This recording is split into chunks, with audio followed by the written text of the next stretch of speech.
1 in 3 adults on this planet is constipated, not occasionally, chronically, and the part that should alarm you is this: 90% of those people walk into a pharmacy, grab something off the shelf, and leave with a product that is actively destroying the one organ they're trying to fix. They pay money to cause permanent damage to their own intestine. I've spent 15 years watching this play out in exam rooms, and I'm done staying quiet about it. Subscribe to Dr. Sam Ron and hit like. We're building toward 10,000 subscribers, and I need your help to get there. Here's the truth nobody at your next appointment is going to hand you. The system doesn't profit from your recovery, it profits from your return visits. I'm here to change that. Let's start with the thing most people do first, and the thing that causes the most long-term harm. When your gut stops moving, the instinct is to go to the drugstore, and the first thing you see on the shelf is something made from Senna. Leaves, different brand names, same formula. It's sold without a prescription, it's cheap, and the label says plant-based, so it feels safe. That's the trap. That natural label is doing a lot of work to hide a very ugly mechanism. Senna leaves contain compounds called anthraquinone glycosides, anthroglycosides for short. These are chemical compounds that once they reach your large intestine, convert into their active form and begin aggressively irritating the nerve receptors in the wall of the colon. The colon responds with a violent spasm and pushes everything out. You feel relieved. You think it worked. But now let me tell you what happens after that. Your gut has its own nervous system, the enteric nervous system, and it behaves exactly like any other nervous system. It adapts, hit it with the same irritant signal over and over, and it stops responding. The receptors literally burn out. Their sensitivity drops. The nerve fibers running through the wall of the colon thin out and degenerate. This is not an abstraction. These are measurable, visible, structural changes. Under a microscope, you can see them. This condition has a clinical name, cathartic colon, also known as melanosis coli. Melanosis means the wall of your colon physically darkens, turns brown, sometimes nearly black, because the cells of the lining are dying in large numbers and depositing pigment as they die. A gastroenterologist doing a colonoscopy on someone who has used Senna chronically will see a colon that looks like a dark scorched pipe. Those changes are irreversible, that colon doesn't come back. Here is what the progression looks like in a real patient. Week 1, 1 Senna tablet works fine. Week 3, it takes 2. Week 6, 3 tablets. Month 3, nothing works without Senna at all. The bowel has lost the ability to move on its own. The patient came in with occasional constipation and left with a permanent dependency on a laxative and irreversible organ damage. That is not a side effect. That is the predictable, documented outcome of regular Senna use. I never, and I mean never, recommend Senna-based laxatives. Not once, not as a short-term fix, not in an emergency. There is no clinical scenario where destroying your bowel's nerve supply is the right answer. So let's talk about what actually works, and I mean works physiologically, not just empties you out once, but restores real function. What we need is something that does 4 things at once: gently stimulates peristalsis, coats and protects the lining of the gut, feeds the beneficial bacteria that live in your colon, and provides direct energy to the cells of the intestinal wall itself. Peristalsis, by the way, is the wave-like muscular contraction that moves food through your digestive tract from your stomach to the exit. When those waves slow down or lose coordination, you get constipation. Simple as that. The answer is flaxseed, 2 TSPST and before you. Click away because you've heard this before. Stay with me because the way most people use flaxseed is completely wrong, and the wrong method gives you almost none of the benefit. Flaxseed contains protein, fat, carbohydrates, and 2 distinct types of fiber. Soluble fiber is the type that when it contacts water forms a gel, a thick, viscous, mucus-like substance. That gel is the active ingredient here. Insoluble fiber is the type that doesn't dissolve. It physically contacts the wall of the colon, providing a gentle mechanical massage that triggers muscle contractions. Together, these 2 fibers create a slow, steady, physiologically normal movement of intestinal contents. No spasm, no violence, no nerve damage, just normal motility. That's the medical word for how well and how regularly your gut moves. But here is where people go wrong. They eat the seeds dry. Dry flax seeds are hard, poorly digested, and can actually scratch the mucosal lining, the soft inner surface of your gut. You need to soak them. Here is the exact protocol. Take 2 tsp of whole flax seeds, cover them generously with room temperature water, leave them overnight. A minimum of 8 to 10 hours. If you plan to soak them longer than 24 hours, put the bowl in the refrigerator. At room temperature beyond that window, the seeds begin to ferment, and instead of healing your gut, you will irritate it. What happens during soaking is this: the outer shell of the seed softens and soluble fiber begins to leach out into the water, forming a thick gel around each seed. That gel is the therapeutic agent. It coats the mucosal lining from your stomach all the way to your colon. If you have gastritis, inflammation of the stomach lining, this gel reduces irritation and supports healing. If you have inflammation further down in the bowel, same effect. And physically, it creates a slick, lubricated environment that allows the intestinal contents to move far more easily. Critical point: after soaking, do not rinse the flax seeds. The liquid they soaked in is loaded with soluble fiber and active compounds. If you pour that liquid down the drain, you just threw away the most valuable part. Use the seeds and all the soaking liquid together. Now add sesame seeds, also soaked overnight. Sesame is rich in calcium, and that's clinically relevant, not just nutritionally interesting. Calcium is directly involved in the contraction of muscle cells, including the smooth muscle cells in the wall of your intestine. Without adequate calcium, those cells contract poorly. Sesame also contains zinc, vitamin E, and polyunsaturated fatty acids, all of which support the integrity of the intestinal lining. Unlike flaxseed, sesame can be rinsed through a fine strainer after soaking just to remove any surface debris. Put the soaked flax seeds with all their liquid and the rinsed sesame seeds into a blender. Now, you start adding. Here is what goes in and exactly why each ingredient is there. Berries, any kind, blueberries, raspberries, strawberries, blackcurrants. Berries contain pectin, which is another form of soluble fiber with a well-documented anti-inflammatory effect on the intestinal lining. They also contain anthocyanins. Those are the pigments that give berries their deep color, and anthocyanins are potent antioxidants that protect the mucosal cells of the gut from oxidative damage. Prunes, 3 or 4. The laxative effect of prunes has been known for thousands of years, and modern science has finally caught up with the explanation. Prunes contain sorbitol, a natural sugar alcohol that draws water into the lumen of the intestine, the inner space where the stool sits. More water in that space means softer, more mobile stool. Prunes also contain chlorogenic acids, compounds that have been shown to directly stimulate peristalsis. 3 or 4 prunes in this smoothie make a measurable difference. Banana, ripe or slightly underripe, each has its benefits. Banana provides sweetness and critically potassium. Potassium is an essential mineral for muscle function, including the smooth muscle of the intestinal wall. Low potassium slows peristalsis. An underripe banana also contains resistant starch, a type of carbohydrate that your small intestine cannot digest, so it passes intact to your colon and feeds the beneficial bacteria living there, improving your gut microbiome. A ripe banana provides faster energy and has a gentler effect on blood sugar. Fresh greens, parsley, dill, cilantro, spinach, whatever you have. Greens supply chlorophyll, folate, vitamin K, and magnesium. Magnesium is something I want to spend a moment on because most people don't understand what it actually does in the gut. Magnesium relaxes smooth muscle. That sounds counterintuitive for a constipation treatment. Shouldn't you want the muscle to contract? Here is the key. A significant portion of constipation is the colon isn't sluggish. It's overcontracted, squeezing chaotically without producing useful forward movement. Magnesium normalizes that rhythm. It resolves the spasm and restores coordinated productive contractions. On top of that, magnesium draws water osmotically into the intestinal lumen, softening the stool from the inside. Spices.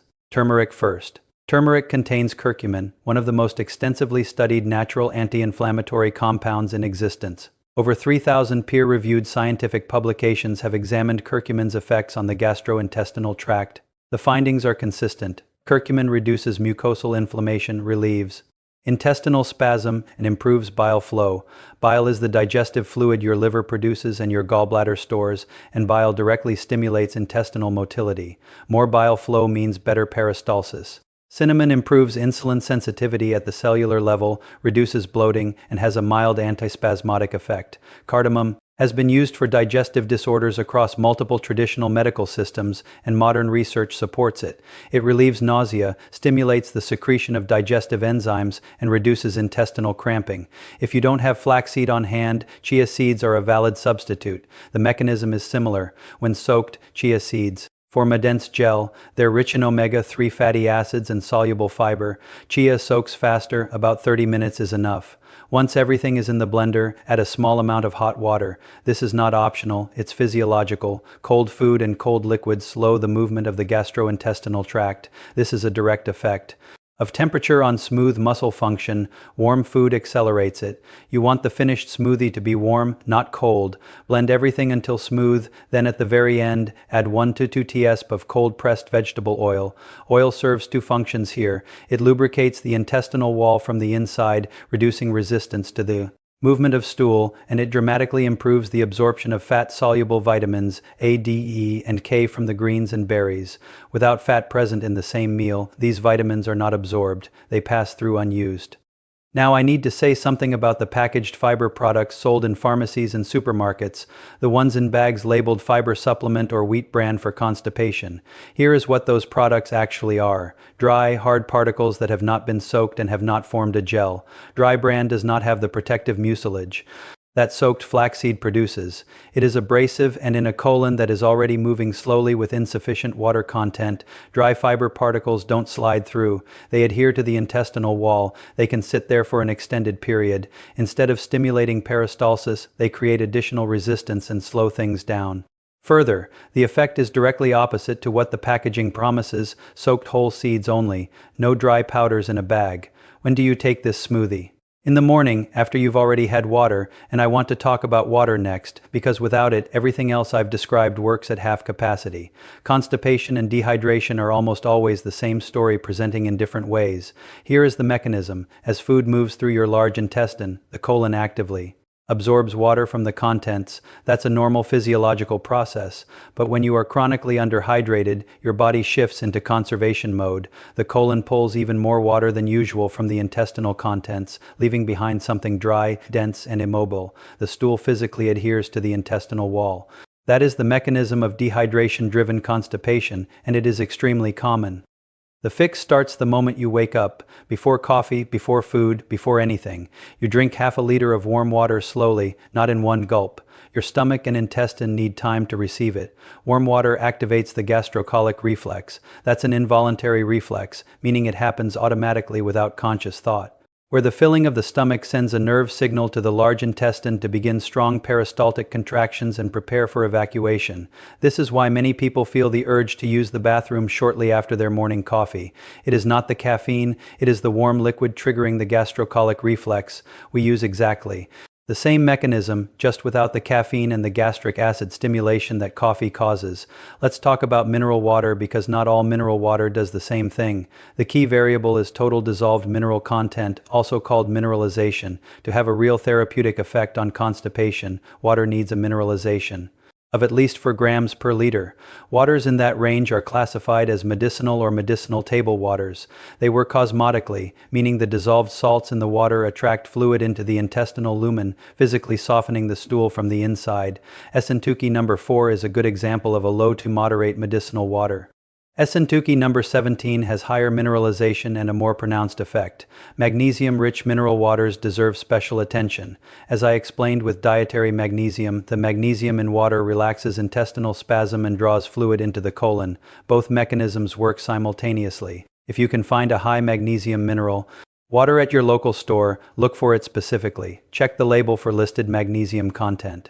One non-negotiable rule about packaging: buy mineral water in glass bottles only. This is not an environmental preference. This is chemistry. Plastic releases microparticles and chemical compounds, bisphenol phthalates and related substances when it contacts liquid. Saline mineral water is more chemically aggressive than plain water and leaches these substances from plastic more intensively. Research published in recent years has detected microplastic particles in human blood, in lung tissue, and in the placentas of pregnant women.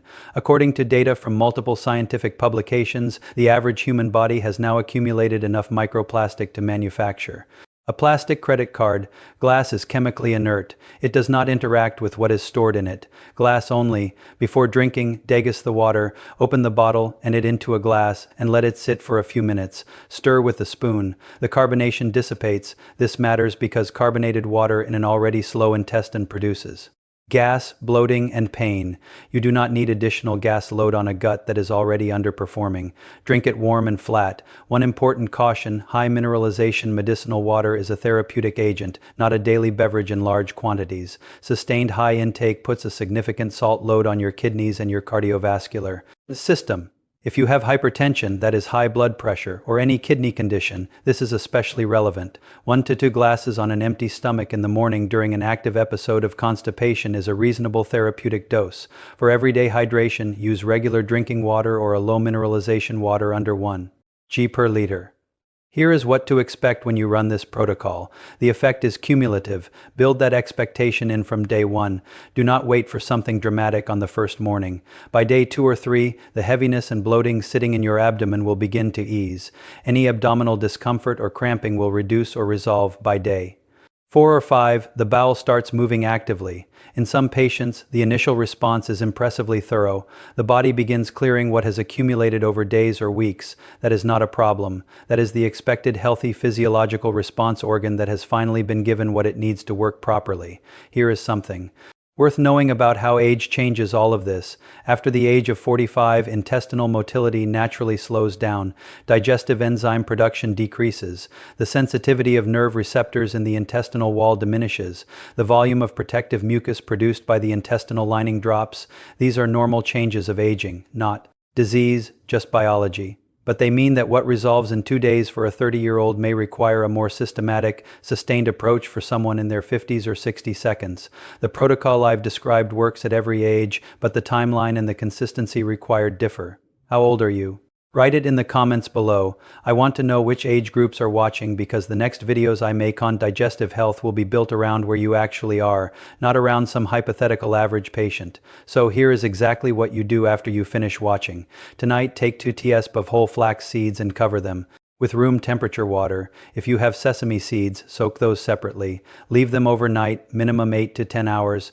If you have Senna-based laxatives in your home, remove them from the cabinet. They damage the nerve supply of your colon with repeated use and create a dependency that is very difficult to reverse. That is not an opinion, that is documented pathology with a clinical name. Tomorrow morning, drink half a liter of warm water first slowly. Then make the smoothie, soaked flaxseed with all its soaking liquid, sesame after a quick rinse, whatever berries you have, 3 or 4 prunes, a banana, a handful of fresh greens, turmeric and cinnamon. At minimum, a splash of hot water to make it warm, and 1 to 2 teaspoons of cold-pressed oil at the very end. Blend it smooth. If you want to strengthen the effect, add a glass of warm, degist, high mineralization mineral water for grams per liter and above from a glass bottle on an empty stomach before the smoothie. Run this for 5 to 7 consecutive days. Your bowel will respond. Your doctor has 12 minutes with you at an appointment. There is no billing. Code for teaching you how to fix constipation with flaxseed and mineral water. The system isn't structured for that conversation. Subscribe to Dr. Sam Ron and hit like. We're pushing toward 10,000 subscribers and every single one counts. Nobody in a clinic is going to sit down and walk you through this. There is no financial incentive to keep you out of the pharmacy. I'm same, and I've spent 15 years watching people pay for damage they didn't need to take, not on this channel.